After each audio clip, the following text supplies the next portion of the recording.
Good morning. It's Monday morning, the 28th of October.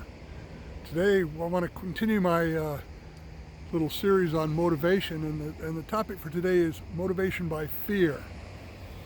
And although it's not quite as popular as motivation by reward, it's actually a very powerful type of motivation.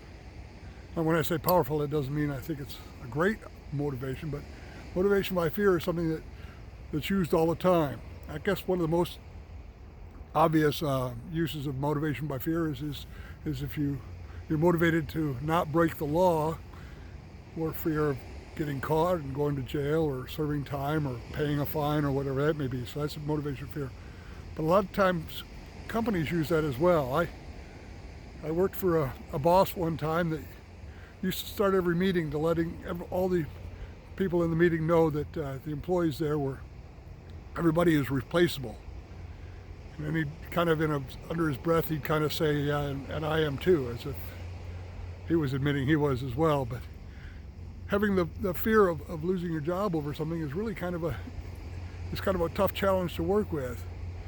You know, it's almost like we were talking about getting a reward by getting motivated by reward by having a certain prize or something, but sometimes there's goals that need to be made, and they say if you don't make it, then you lose your job. And it's a different type of motivation.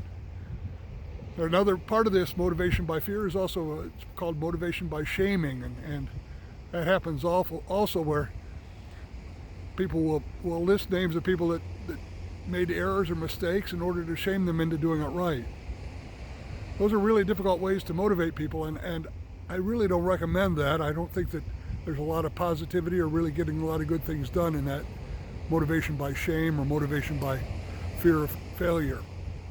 So as we go forward, we'll talk about the couple other types of motivation, but just remember that if you really want to motivate something, motivate somebody.